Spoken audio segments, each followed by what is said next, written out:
Boom. What is up, guys? Welcome back to another video, and welcome to a top 5, a ranking, a review, a discussion of just the latest and greatest fragrances that have come out here recently. Honestly, we've been blessed with some really big releases from major fragrance houses. I'm talking Chanel, I'm talking Ralph Lauren, I'm talking Boss Bottled, Versace, Valentino. A lot of new fragrance releases as we're starting to really get into the swing of this fall season. And a lot of companies, as they are adjusting with the season, they're releasing their own fall and wintertime fragrances. Some are still releasing spring and summertime ones as well. But nevertheless, still new fragrance releases. And I have 5 of the more anticipated ones that have come out on the market. And so consider this totally opinionated, as most of my fragrance videos are, of just my ranking of them, what I think, if you should buy them, if you shouldn't. And just overall, we'll share some thoughts together as we share some sprays here in a few moments. And so without further ado, let's jump in and start with number 5. Honestly, this number 5 might surprise a good bit of you because this fragrance was really hyped up before I was able to pick it up. This is Hugo Boss Bottled Beyond. I heard people, I'm not going to call out names, but I heard people saying that this was the best fragrance release from Hugo Boss of the year. It's the best one in the line. This is the best fragrance to come out in 2025. I heard all 3 of those claims, all pertaining back to this fragrance. And so I was very curious. I mean, when you read the note breakdown, it's just ginger, leather, and woods. And so I was very curious how this fragrance, albeit in a new bottle style, some new engravings, some things that they're changing up. They're calling this the Beyond fragrance in the line. I mean, there was really a lot of anticipation around it, and I guess for good reason. But upon smelling it, I mean, it's nice. Don't get me wrong. I'm not saying this is a bad fragrance by any stretch of the imagination. But is it special? No. Does it reinvent the wheel? No, it doesn't. I mean, this is your typical ginger, fresh, kind of sparkling opening with some leather and some woods. And both of them are done smooth. It's not a harsh leather. It's not harsh woods. It's a very nice, mass-appealing fragrance that you're going to be able to wear, honestly, year-round. But it's nothing that's just going to blow your mind. It's nothing crazily special, if you will. It's almost got a bit of like a minerality to it. Even I've heard people also say that this fragrance smells like you take a dip in the pool and you get out of the pool and it's almost the smell of the water that's just kind of on your skin, what you smell like after you go swimming for a while. That kind of a mineral, aquatic, fresh kind of a vibe. Some people have drawn those 2 comparisons, but I mean, yes, this is going to get you compliments. Yes, you can wear this daytime, nighttime, all 4 seasons. You can wear it whenever and wherever. It's a very versatile and mass appealing fragrance, and you're going to get compliments. But I guess with everything that was going on behind it, all the hype, all the anticipation, people calling this the best fragrance release of the year, when, if I'm going to be honest, we've been blessed with some really great fragrances this year alone. So with all the hype and expectation, I was a little disappointed myself.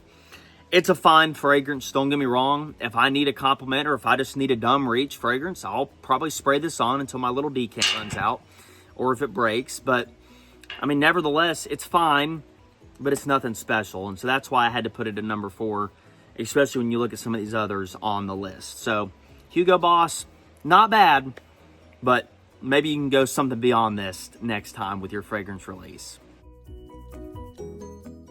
You know, they say in life that looks can be deceiving, and I think that can be the same in fragrances from time to time. Valentino's Born in Roma Ivory. This, of course, has been really hyped up and marketed as a special edition. You know, it's not going to be around forever. You better get your hands on it while you still can.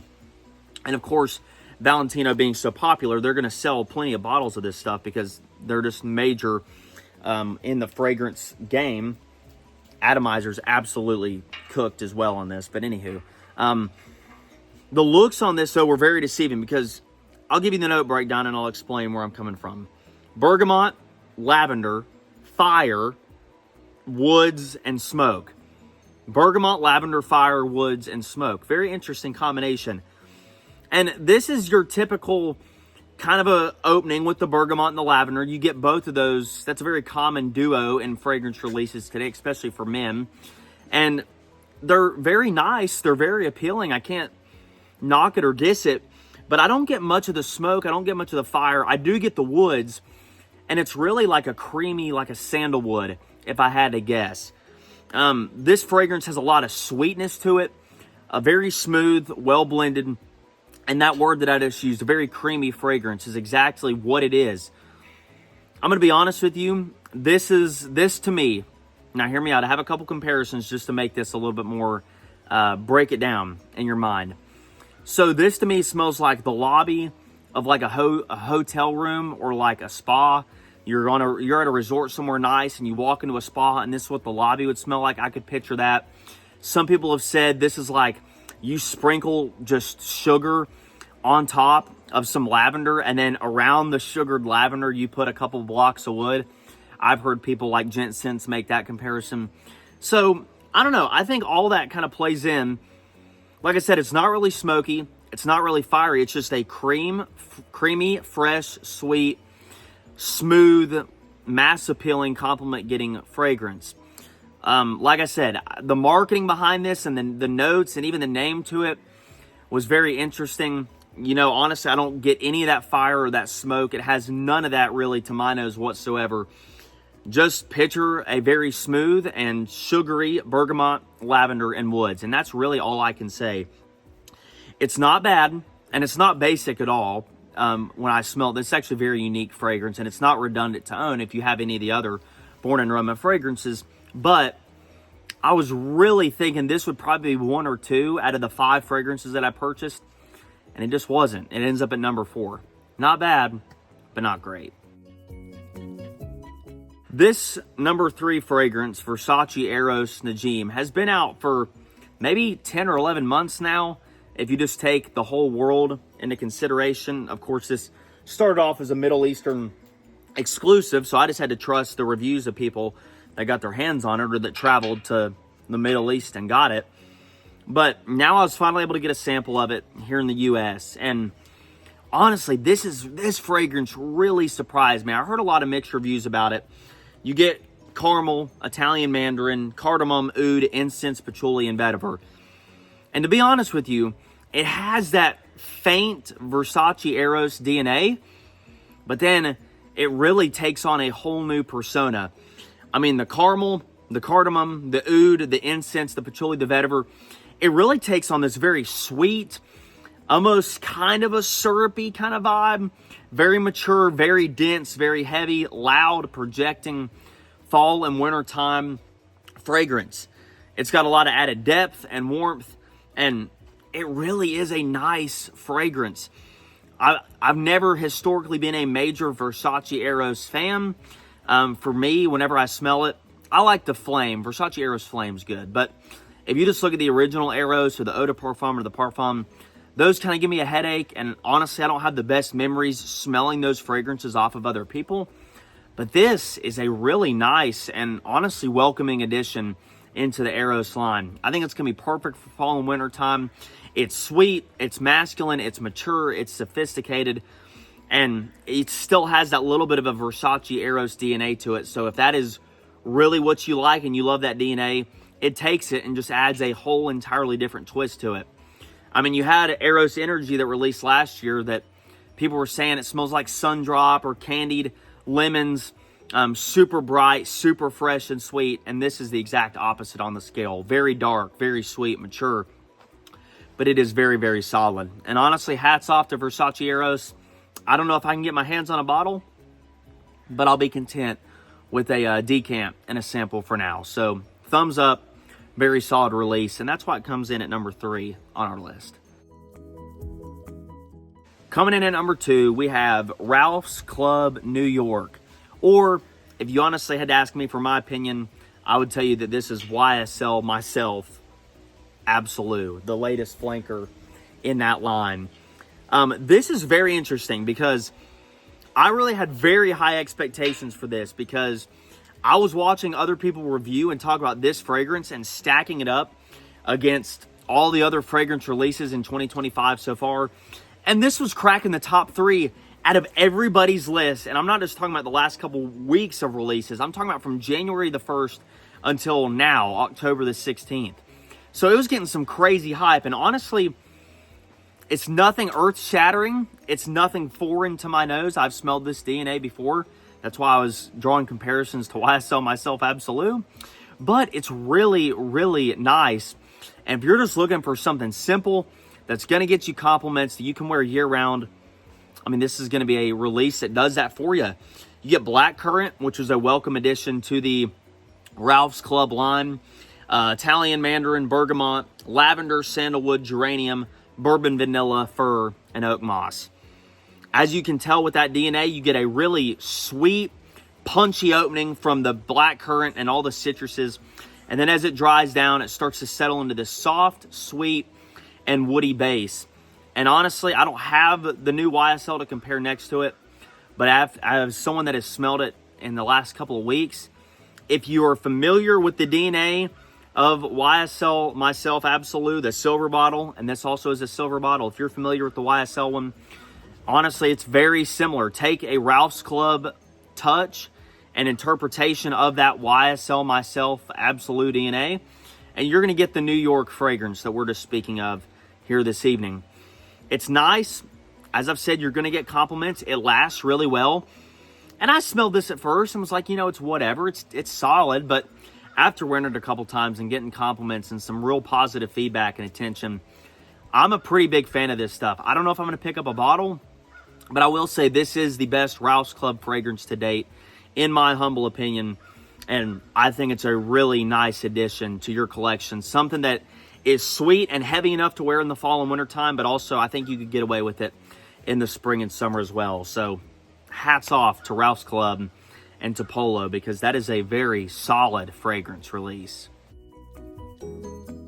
And coming in at number 1, I never thought I'd see the day that I rank a Bleu de Chanel fragrance number 1 in any of my videos. I actually think this might be the first time in the history of my fragrance channel that I've talked about this line in general, whether it's the Eau de Toilette, the Parfum, the Eau de Parfum, or even now the Elle Exclusive.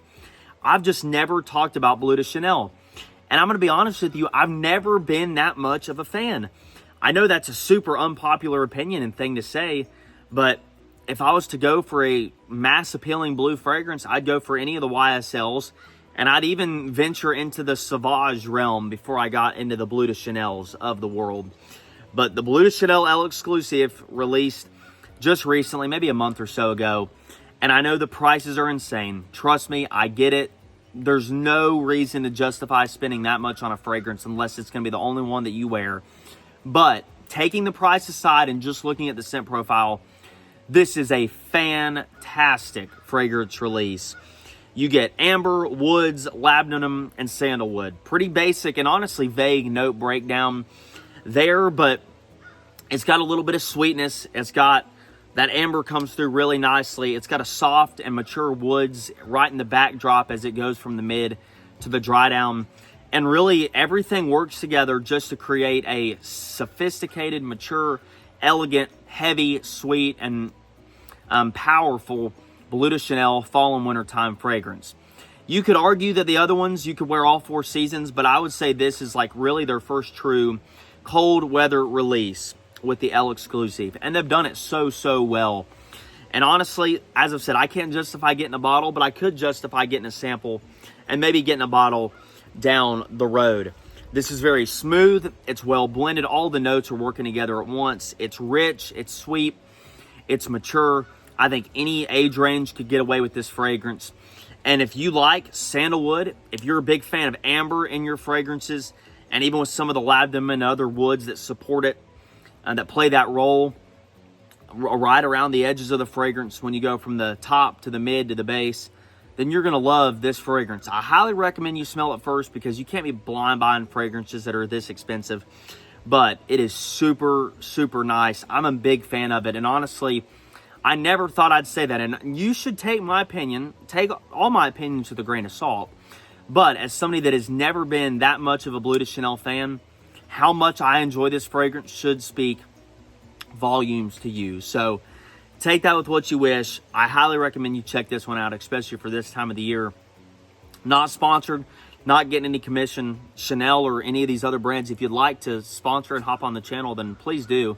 Love to have you here. But really, really nice fragrance release, and I highly recommend you check it out. And some of these other ones that were towards the top of the list, as these new fragrance releases are starting to come out this fall and even into the winter time. So that's kind of all for me in this week's video. I hope you all enjoyed. Let me know if you've checked out any of these fragrances that I've covered, and let me know your opinions of them. I'll be interacting with the comments down below. But thank you all for watching. Be sure to like, comment, and subscribe. I'll see you Sunday for our next devotional. And until then, you guys stay safe and God bless.